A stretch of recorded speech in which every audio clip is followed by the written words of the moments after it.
Hello, everyone, and welcome to the RotoWire Fantasy Basketball Podcast, brought to you by DraftKings Pick6. I am Mike Barner. He is Kirien Sprecher, and we are here every Wednesday to help you win your fantasy basketball leagues. Kirien, how are you today? I'm doing great, man. A lot of injuries in the NBA. It feels like the middle of the regular season already after just 1 week. Yeah, before we get into all these injuries, I'm kind of disappointed. People's Magazine announced their sexiest podcasters of 2024, and the Kelsey brothers won. I think it's because I declined the shirtless photo shoot that they offered me. But maybe next year, Kirien, we can at least crack the top 5, don't you think? Yeah, I think the voters are just really zeroing in on the guys with beards. So I think we got to grow out our beards next year. All right, I'm writing that down now. I'll remember to grow the beard. All right, so let's get in here. It's the NBA. Of course, injuries front and center. We've only been about a week into the season, but they're piling up. First one of note, Stephen Curry has an ankle injury. He's not going to be even reevaluated until Friday. He does have a history of ankle injuries. Luckily for the Warriors, they do have a deep bench this season. Curry hadn't played more than 27 minutes in a game yet. Still, they cannot afford to be without him for any significant period of time. D'Anthony Melton, he's out right now. Andrew Wiggins sat out the first game of back-to-back set Tuesday. Kirien already got some injury issues here for the Warriors. Yeah, the terminology the Warriors used for Curry doesn't have me overly excited. Reevaluated, that could mean, that on Friday they could say he's out for a week or out for 2 weeks. They could also say he's going to play this weekend. So you don't really know. Has me a little concerned, but you nailed it. Warriors have a really deep bench, evidenced by Lindy Waters playing 31 minutes after totaling only 13 minutes through the first 3 games. He kind of like channeled his inner Steph Curry last night. But when you have a deep bench, there's a lot of guys that can fill in. So there isn't really like one player that can step up. I was really excited for Kuminga last night. He had a decent game, but like not like a earth-shattering performance. Pods had a pretty like solid performance, and then Waters too. So there's just a lot of it's weird to say a lot of reserve mouths to feed, but they're spreading the wealth in Golden State. So there's not really one guy that's going to step up in Curry's absence. It's turned into the Buddy Hield Chuck Fests out at the Bay. He's averaging 21.3 points and 5 3-pointers this season. He's had 2 games where he's made 7 3-pointers each. So I really like Buddy Hield going forward. And you did mention Kuminga. He was benched Tuesday against the Pelicans. He still played 28 minutes. That's actually the most that he's played in a game this season. He had 17 points. Do you think the Warriors are going to keep him long-term? They don't seem to be overly thrilled about having him be an integral part of the team. I feel like they're going to trade him at some point this season. What do you think?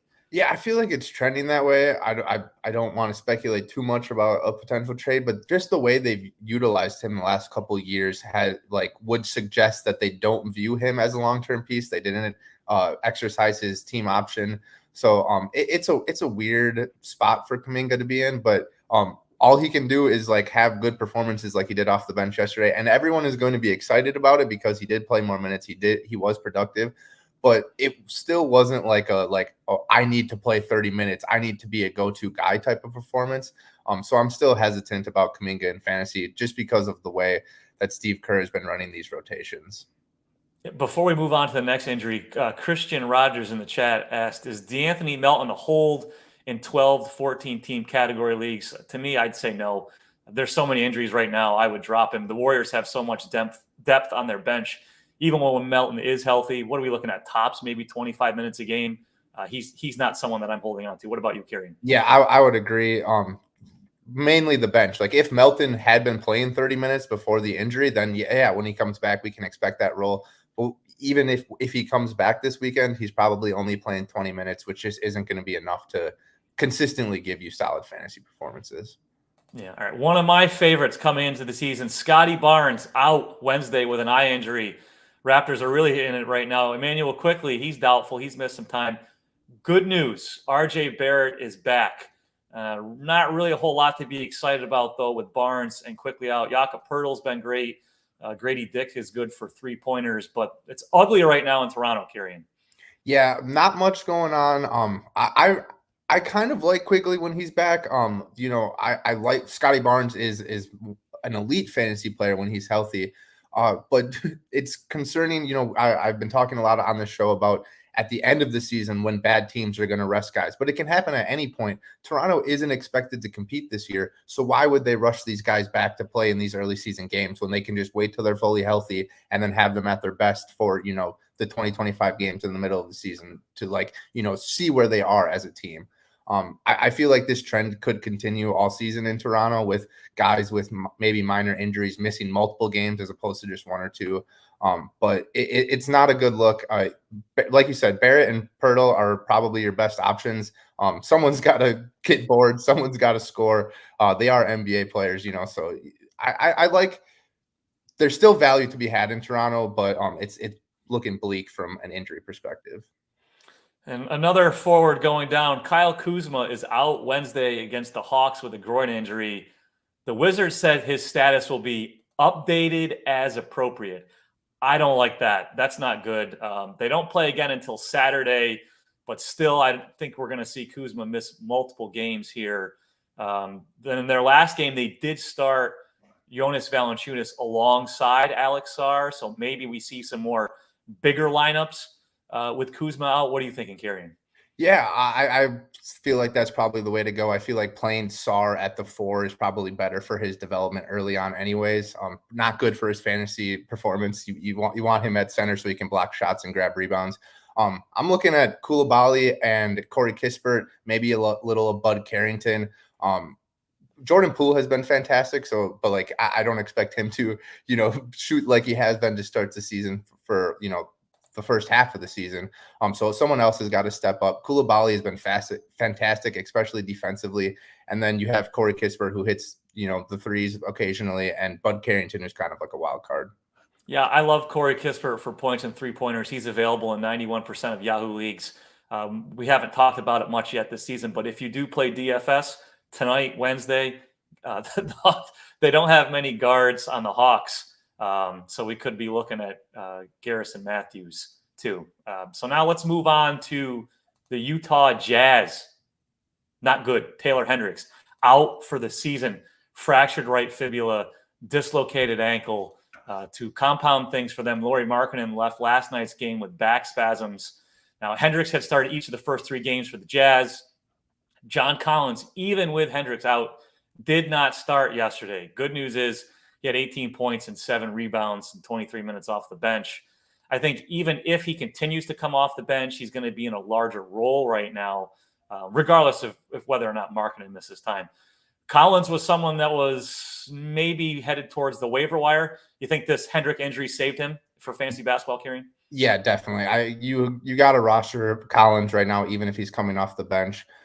Cody Williams started. He played 30 minutes. Kyle Filipowski came in when Markkanen left and ended up with 25 minutes. So both 2 youngsters, second-year guy and a rookie, playing more minutes than Collins, but Collins is the veteran. He's going to be he's proven that he can be more productive consistently throughout his career. So I still feel like Collins is the guy to own with the injuries in Utah right now. And the Markkanen thing, it seems to be a day-to-day back spasm sort of thing, but when you're 7 feet tall and you rely on shooting 3-pointers for your fantasy production, that's not, back spasms are not a good sign. It's funny. In one of our episodes before the season, I was talking about how I wanted John Collins out of Utah so Walker Kessler could start and play more.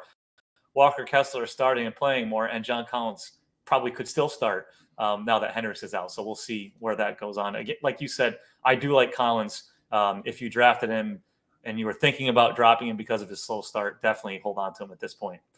Now we got another team missing multiple players, the Hawks. Bogdanovic is going to be reevaluated in 4 weeks after undergoing a non-surgical procedure for a hamstring issue Monday. Dyson Daniels is day-to-day with a hip injury. They're running out of guards. Daniels doesn't seem to be a long-term issue, so he could really benefit with Bogdanovic out.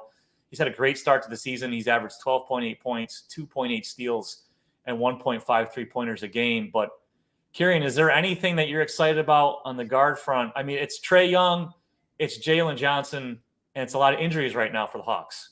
Yeah, I think the Bogdanovic thing doesn't really change things because he got hurt in the season opener, so they had kind of already been playing without him. The Dyson Daniels thing sucks for the people that were all hyped up about his starts this season, me included. While through these injuries, you got to look at Garrison Matthews and David Roddy are probably the two guys that could step up in deeper leagues. But like you said, this is Trae Young, this is Jalen Johnson, maybe a little mixed in with Ricochet while DeAndre Hunter is out. But the guys that are going to step up are going to be reserves, and the fantasy production to be had is going to be in Trae Young and Jalen Johnson, I feel like. Yeah, this is one of those where you go to the RotoWire depth chart and it's just a sea of red and it's gross, and you don't want to see it. So hopefully at the minimum, the Dyson Daniels injury is not a big one, because he's been a great add with steals and three-pointers this season. He's got a clear path to plenty of minutes. So for our last injury, we're going to merge with our Bulls minute for the week. Lonzo Ball, sprained wrist, out, will be reevaluated in 10 days. This is mainly just because we wanted to do the Bulls minute.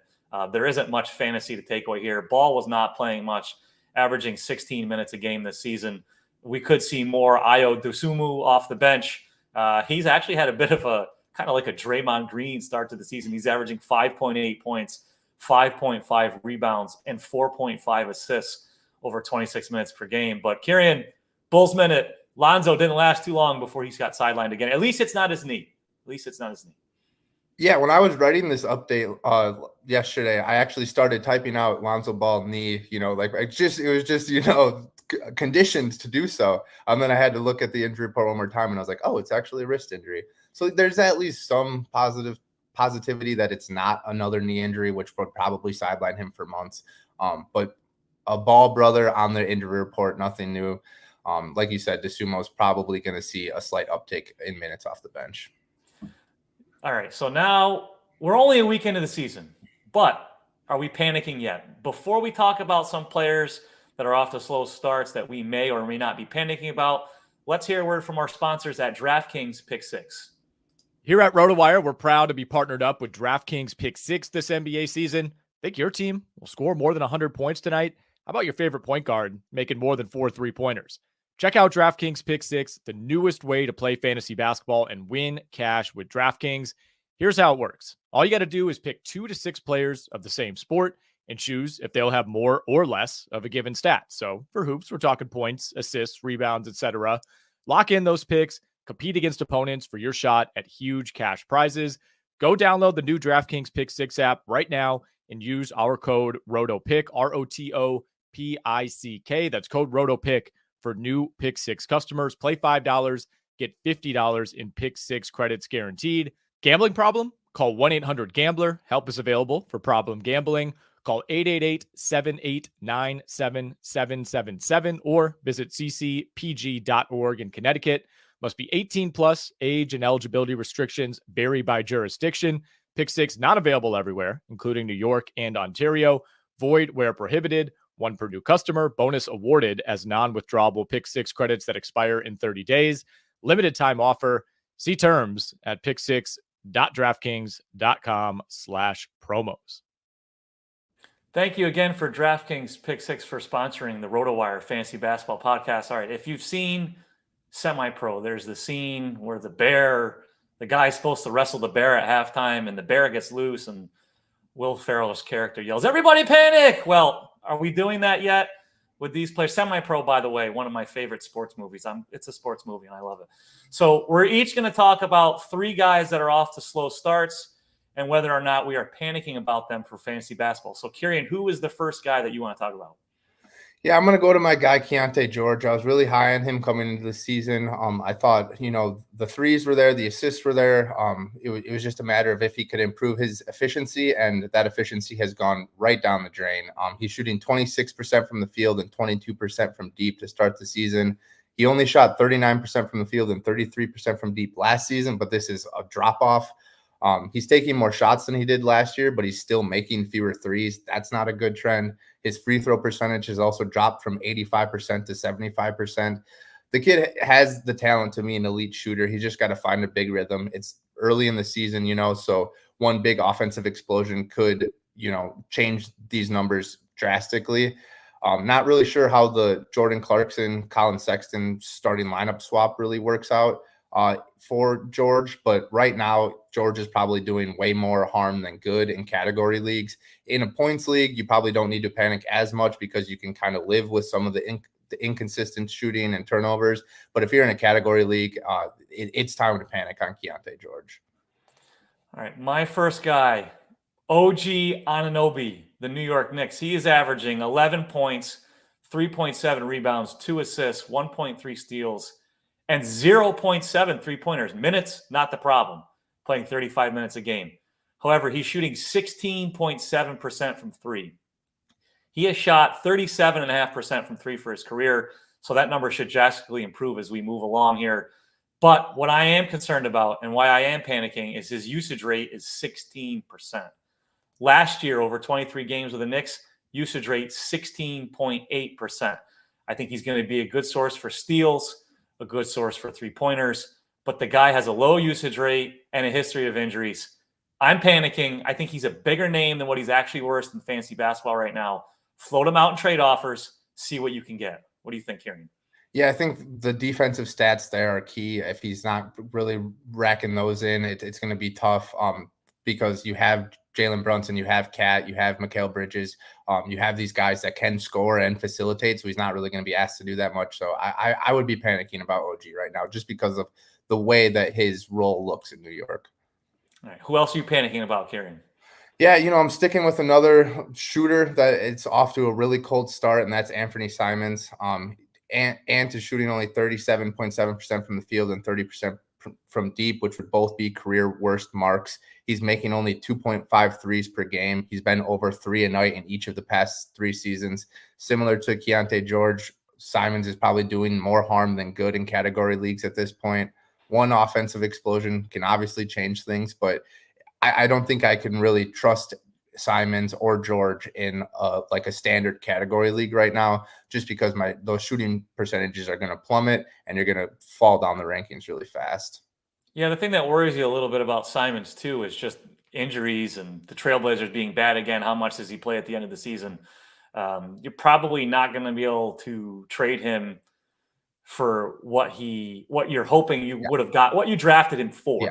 You're not going to get equal draft return at this point. So hopefully, like you said, a couple hot games, his percentage gets up, and then maybe he's one of those guys that you float out in trade offers. 100% agree. All right. So for my second guy, Clint Capela of the Hawks, he's averaging 8.5 points, 7 rebounds, and 1.3 blocks a game.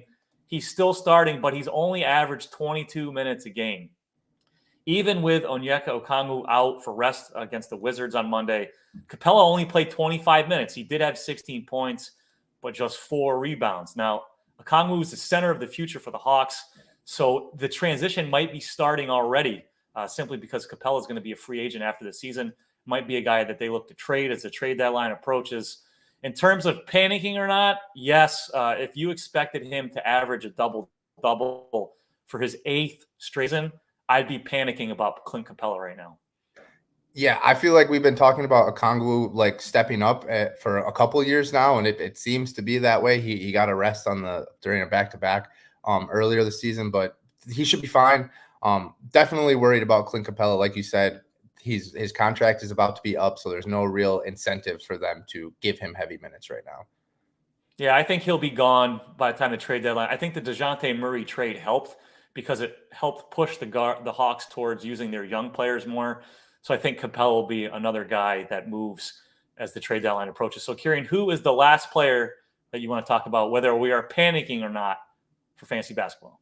Well, like Paul Marvin said in the chat, I'm going with Zach Edey, man. The Edey discourse was weird this offseason. It felt like the consensus was he wasn't going to be a great fit for the NBA.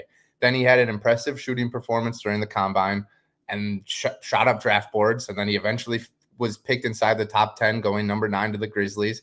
And then fantasy experts, at least from my perspective, were still hesitant about how his game would translate to the NBA, right? And then all of a sudden it was just like blam. Like in the middle of the summer, all of a sudden people are just like, we'll take him at the end of drafts just to see what happens. And then he was being drafted inside the top 100 in some leagues. This kid started playing basketball really late in high school. So like, I'm not saying like Zach Edey's a bust already or whatever. Like he's going to have time to develop. But expecting him to be a fantasy relevant guy right away was probably a stretch. He's outside the top 250 in category-based leagues. He's played over 15 minutes only once through 3 games, despite starting all of those games. He's struggled with foul trouble. He hasn't been blocking shots. He's now dealing with a groin injury. I don't really see any reason that you need to roster Edey at this point. Like I'm cheering for the guy, but like fantasy is a cutthroat business, man, especially if you're in a standard league. Like he's just not bringing enough value right now. Yeah, you completely hit that on the head. There was so many questions about whether or not his size and style would transition to the NBA, and then everybody was like, "Oh, he's a great fit."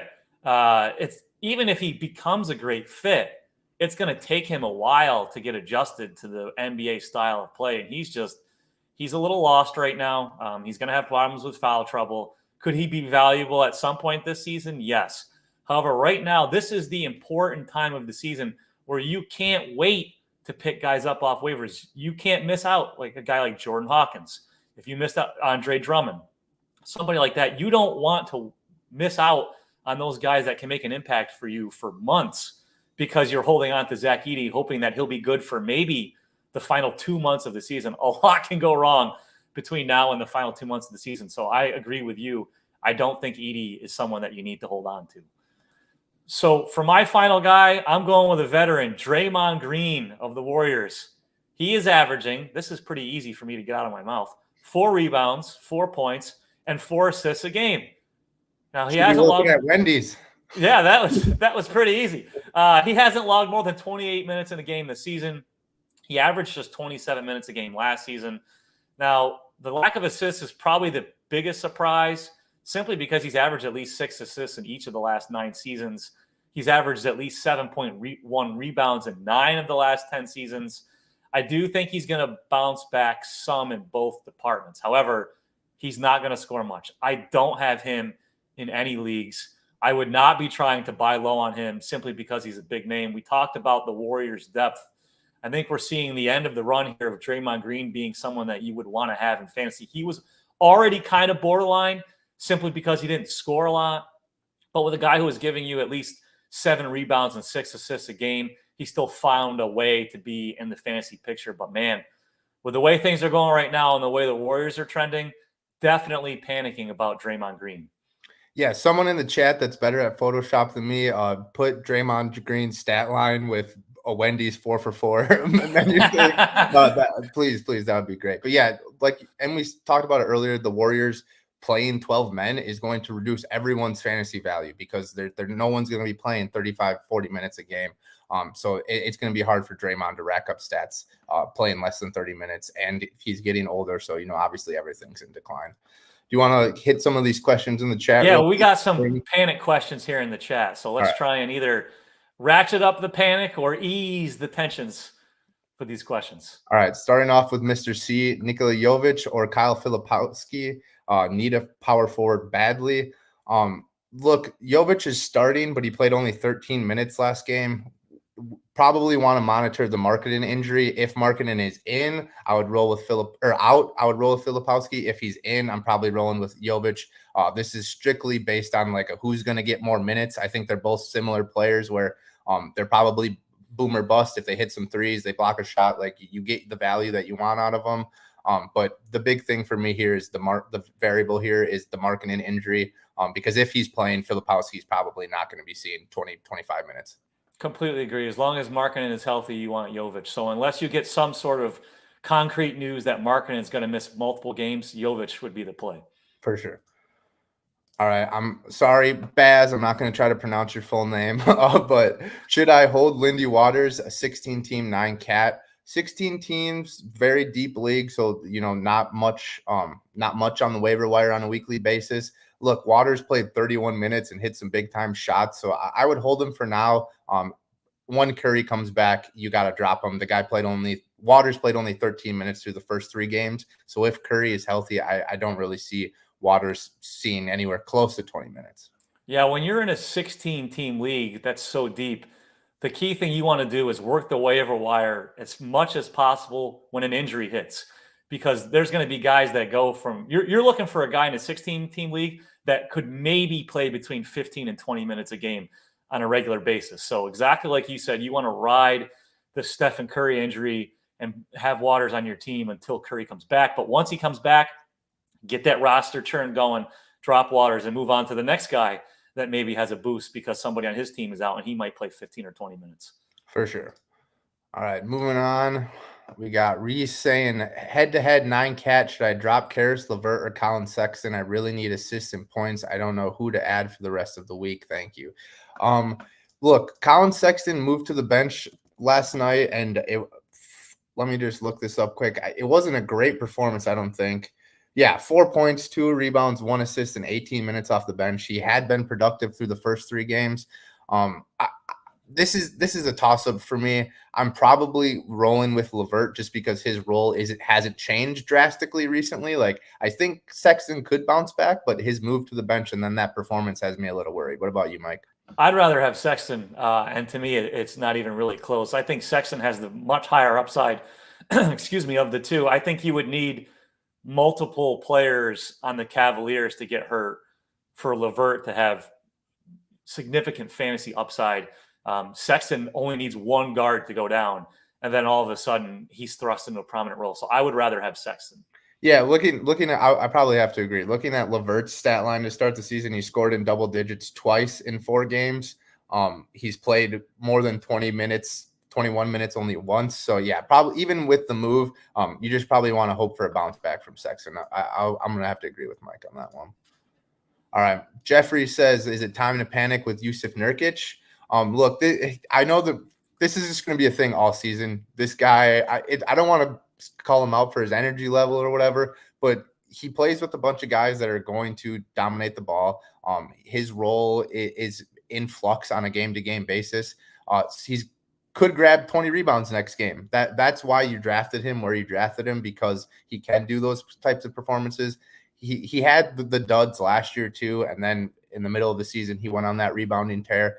I don't want to say panic just because, like, I feel like you kind of have to expect these types of duds on occasion to get that 20 rebound, that 15 point, 20 rebound, couple block performance out of him. What about you, Mike?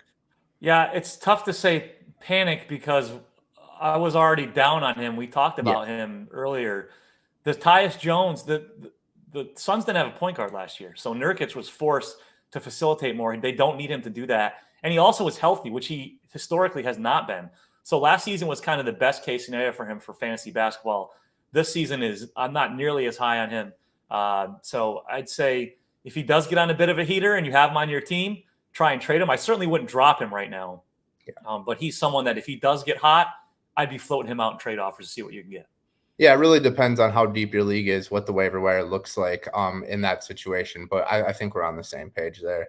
All right, Paul chimes in with when Paul George and Shaedon Sharpe come back, who should I drop? Grady Dick, Scottie Pippen Jr., Christian Braun, Denny Avdija, or Keyonte George? I mean, Scottie Pippen and Grady Dick probably are the ones that pop off the page immediately just because their roles will change when their teams get healthier. Braun, Avdija, George are for now stuck in a starting lineup. So I think that's about as simple as I can make this one without getting too in depth. What about you? I think, first of all, you're going to have a while until you have to make this decision because Shaedon Sharpe's not going to be back anytime soon. And Paul George isn't exactly going to be right around the corner either. So of these names, I mean, Grady Dick is the one that's the most narrow when it comes to his fantasy value because he's basically just points and 3-pointers. So if your team doesn't need points and 3-pointers, he'd be someone that you could get rid of. If not, Scottie Pippen Jr., simply because of his bench role, would probably be the one that I would drop. Yeah, I mean, Scottie's got back-to-back double-doubles. One of those came without John Morant. Yeah. So, like, I like the upside there, and I like the idea of holding on to him, but I don't think, dropping a consistent 12 points, 12 assists in 20 minutes is feasible. But like you said, Pippen probably has a higher upside right now than a guy like Braun, who's still kind of like working his way into the starting lineup. But Paul George and Shaedon Sharpe are probably going to be out for weeks. So you probably got some time, Paul. Next up, we got Damian. He says, worried about Valanciunas. Valanciunas moved back into the starting lineup. So not like super overly concerned. We'll see what happens with Kyle Kuzma. This is similar to the Jokic situation where what were we really expecting out of Valanciunas to start the season? And he's probably maybe a little bit underperforming, but we weren't expecting this guy to be a 2015 guy, right? Yeah, I mean, I think the Kuzma injury may have saved him. They were talking about they did the Sar and Valanciunas thing because they played the Hawks, who have a big front line. So it might be a situation where the Wizards are looking to only start Valanciunas when Kuzma's healthy.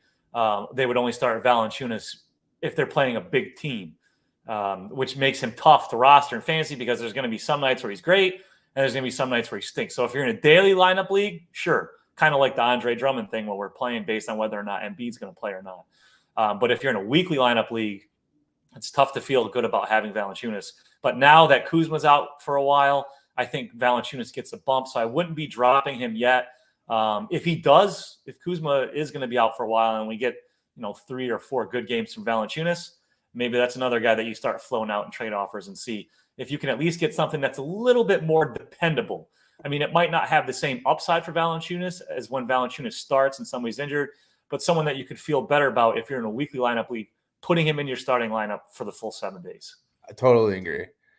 All right. WS says, good morning. I am in a 12-cat 9-team league or 12. Yeah. 12-team 9-cat league, I believe is what he meant. I picked up Yves Missy, Karis LeVert, and Westbrook. If I have to drop one, which one would I drop? After Westbrook's performance last night, it would have been easy to say Westbrook before that. Probably going with Karis. Missy's been playing like 20 minutes per game. I expect his role to just like gradually increase. He's looked good. He looked good last night in spare minutes, but yeah, I'm probably looking at LeVert right now just because of his usage rate. First of all, I wouldn't feel bad about dropping any of these 3. Yeah. In a 12-team league, I don't think any of them are guys that you really should feel good about rostering right now.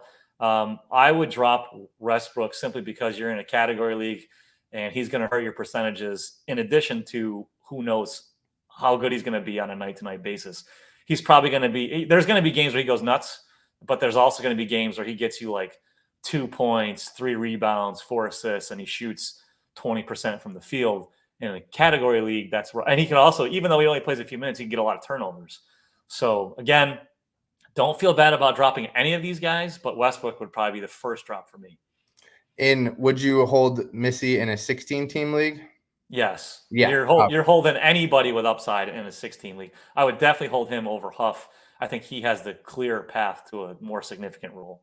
All right, just a couple more so we stay within the time constraints sent by our overlords, guys. I appreciate all the questions. Please tune in every week. We got one more from Ice. Should I drop Denny A for Kuminga? I'm probably – this is tough for me. I want to be high on Kuminga, but again, he still only played like 20 minutes and he moved to the bench. So it was a solid performance. He responded well, but I don't know how consistent that can be. What about you?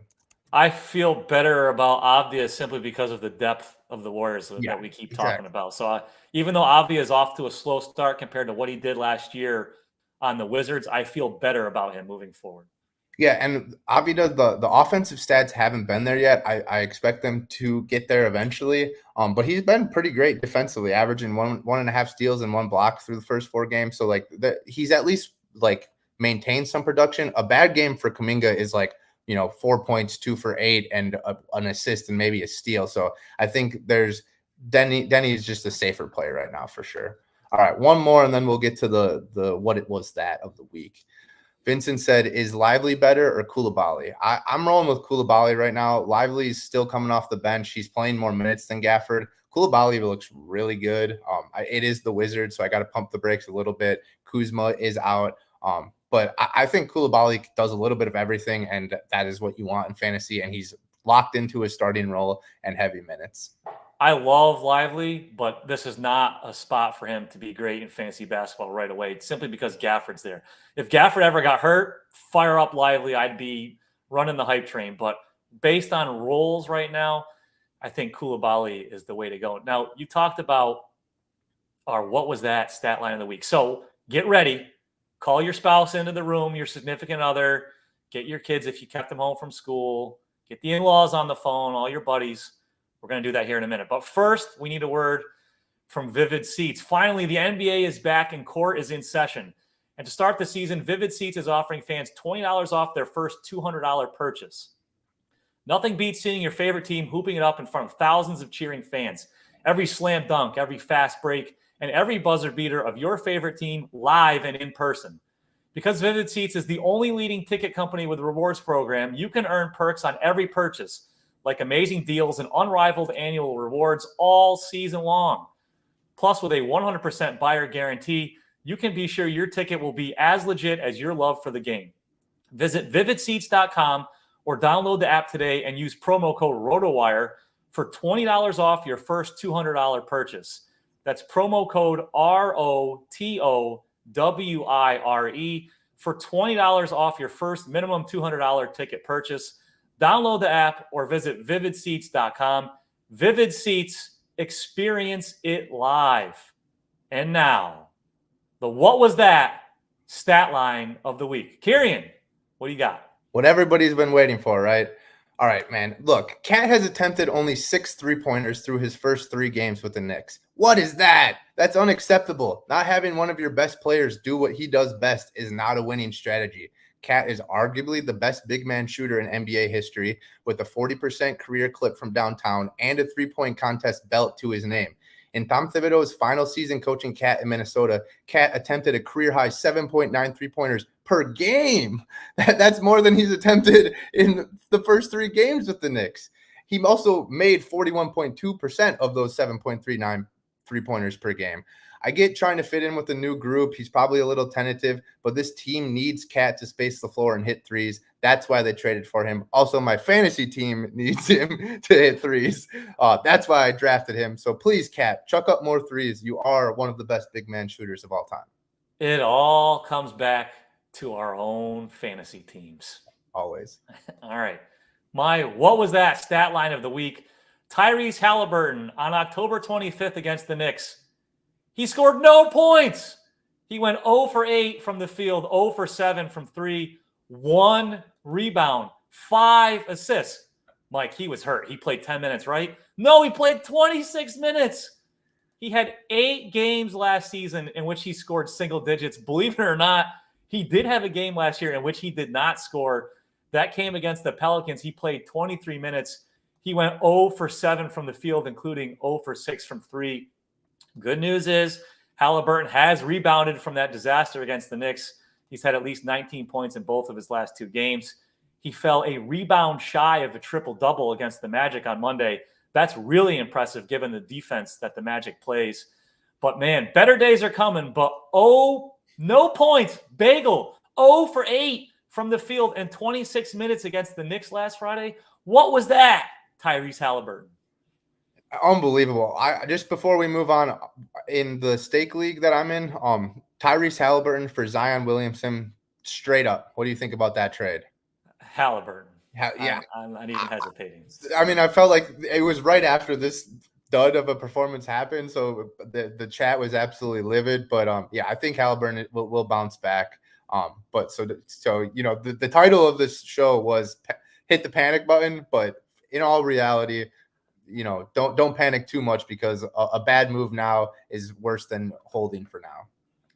We've caught the bear that was running around on semi-pro. He's back in the cage. We're done panicking. Free corn dogs. Yeah, for everybody. Let's get tropical. All right. So thank you again to our sponsors at DraftKings Pick6 for sponsoring the RotoWire Fantasy Basketball Podcast. Kirien and I will be back with you again on Wednesday next week, giving you all the information that you need to win your league. Enjoy the games. And let's try and keep all these NBA players healthy so we can bring home some championships. Peace out.